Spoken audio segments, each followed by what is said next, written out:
Assalamualaikum warahmatullahi wabarakatuh. Sebelumnya perkenalkan terlebih dahulu, nama saya Ahmad Pangestu dengan NIM 642226118. Saya merupakan mahasiswa aktif semester 4 di Universitas Bina Sarana Informatika, letaknya di kampus Cengkareng. Saya dari program studi manajemen Fakultas Ekonomi dan Bisnis. Dalam video ini saya akan menjelaskan materi yang saya buat untuk memenuhi dari project based learning yang diberikan oleh dosen pengampu mata kuliah manajemen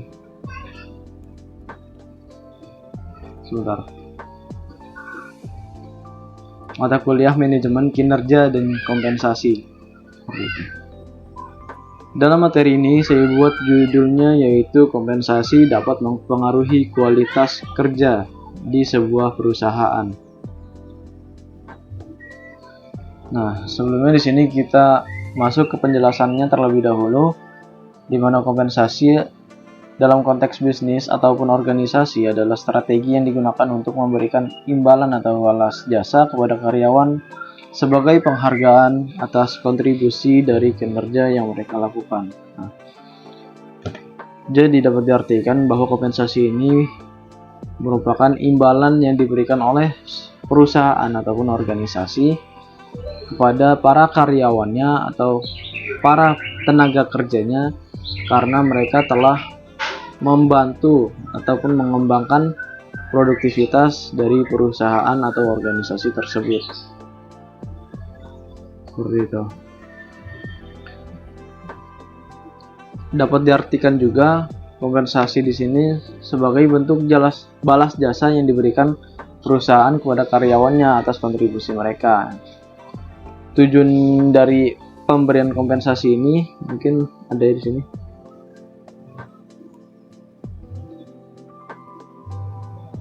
Belum ya. Masuk ke ini dulu. Kompensasi berperan penting dalam perusahaan di mana tidak bisa diabaikan karena kompensasi ini sangat membantu dari produktivitas perusahaan. Karena karyawan-karyawan yang bekerja atau tenaga kerjanya harus dibayarkan sesuai dengan kinerja mereka nantinya supaya meningkatkan pertumbuhan ataupun laba dari perusahaan. Nah, kita langsung masuk ke tujuan diberikannya kompensasi. Yang pertama di sini dapat mengikat dan juga memotivasi karyawan. Nah, bisa kalian lihat di sini bahwa kompensasi bisa memotivasi karyawan karena karyawan yang merasa dihargai atau atas kontribusinya melalui kompensasi yang adil ini, maka mereka akan lebih termotivasi untuk bekerja lebih keras lagi nantinya dan meningkatkan kinerjanya. Hal ini karena kompensasi dapat mempengaruhi kebutuhan hidup mereka dan juga memberikan mereka rasa aman dan stabilitasnya.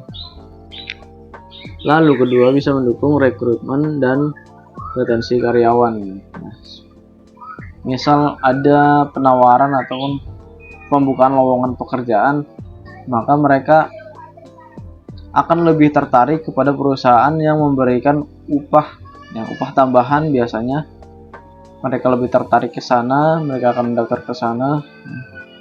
Jadi penting juga di sini untuk menaruh atau memberikan keterangan bahwa perusahaan ini akan memberikan upah tergantung dengan waktu yang diberikan ataupun target yang diberikan oleh si perusahaan.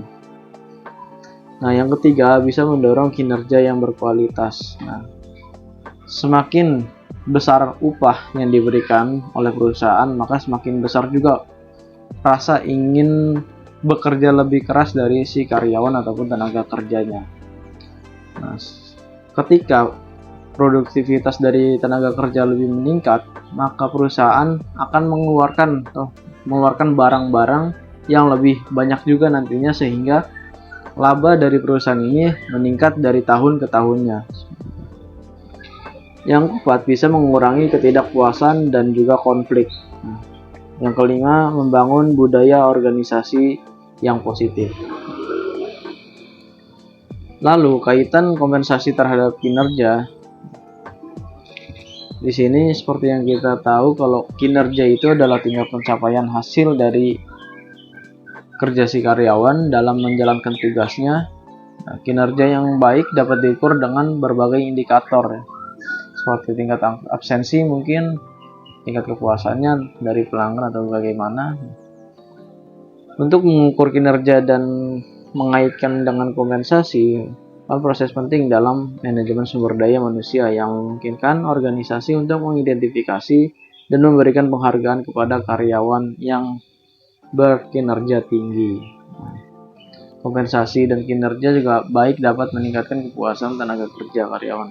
Karyawan yang merasa dihargai atas kontribusinya yang memiliki kinerja baik umumnya akan merasa lebih puas dengan pekerjaannya. Hal ini dapat meningkatkan loyalitas dari karyawan dan mengurangi tingkat turnover dari karyawan tersebut. Nah, berikutnya ada langkah ataupun konsep dari pengukuran kinerja yang berkaitan dengan kompensasi. Pertama, tetapkan kinerja yang jelas. Kedua, evaluasi kinerja secara berkala. Nah, ketika semua kinerja atau tugas-tugas telah terlaksana, maka mereka akan melakukan evaluasi kinerja. Berikutnya, gunakan matriks yang dapat diukur. Terus kaitkan kinerja dengan kompensasi, lalu transparansi dan konsisten, harus terbuka gitu. Berikutnya, kembangkan rencana pengembangan karyawan dan evaluasi serta penyesuaian berkelanjutan.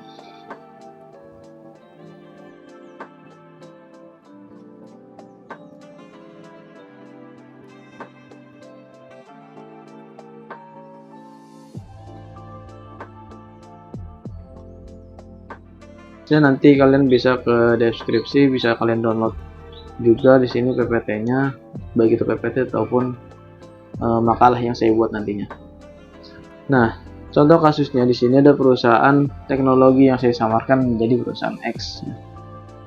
Nah, perusahaan ini sangat berkembang pesat dalam industri pembuatan perangkat lunak. Perusahaan ini mengalami pertumbuhan yang signifikan dalam beberapa tahun terakhir. Namun manajemen mulai menyadari adanya penurunan kinerja dalam beberapa departemen kunci. Nah, di sini ada beberapa tantangan yang harus dihadapi oleh perusahaan. Pertama, yaitu penurunan kinerja di beberapa departemen. Kedua, tingkat kepuasan dari karyawan yang rendah karena terkait dengan sistem kompensasinya yang kurang transparan dan tidak memotivasi. Lalu bagaimana perusahaan X ini menyelesaikan masalahnya? Maka perusahaan ini mengambil beberapa tindakan. Di sini ada beberapa tindakan. Yang pertama, mereka menganalisis dari kompensasi yang teliti, apakah ada kesalahan dari pemberian kompensasi atau bagaimana. Terus berikutnya, implementasi kriteria kinerja yang jelas. Mereka menerapkan dari kriteria yang jelas tadi. Yang ketiga, meningkatkan transparansi. Mereka harus terbuka dengan karyawan.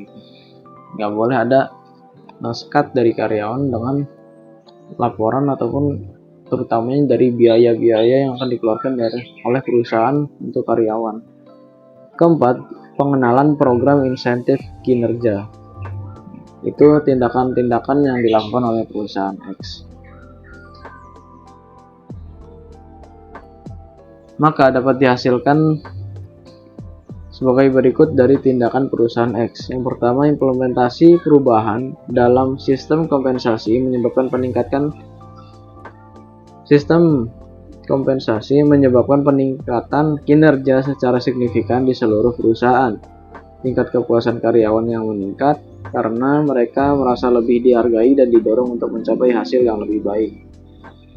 Ketika kompensasi itu diberikan tepat kepada karyawan, maka si karyawan tersebut akan merasa atau bergairah untuk lebih keras lagi kerja mereka, supaya mereka lebih berlomba-lomba biasanya untuk mendapatkan upah.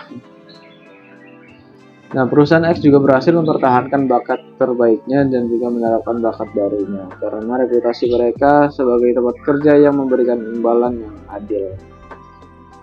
Ini seharusnya ada lagi di bawahnya, mungkin seperti itu aja karena lebih dijelaskan. Dari tingkat karyawannya itu meningkat ya, karena upahnya itu tepat kepada karyawan, seperti itu. Lalu kesimpulannya di sini ada evaluasi dan juga penyesuaian berkala diperlukan untuk memastikan bahwa sistem kompensasi ini terus berjalan relevan dan efektif dalam mendukung kinerja dan kepuasan karyawan. Melalui pemahaman tadi yang dalam tentang kompensasi dan implementasi praktik terbaik, organisasi dapat membangun lingkungan kerja yang memotivasi, berdaya saing maksud saya, dan memenuhi kebutuhan karyawan sambil mencapai tujuan bisnis mereka. Baik, mungkin itu saja presentasi dari saya. Kurang lebihnya mohon maaf. Kurang lebihnya saya mohon maaf karena baik itu dari device-nya ataupun dari diri saya. Maka presentasi ini saya tutup dengan terima kasih.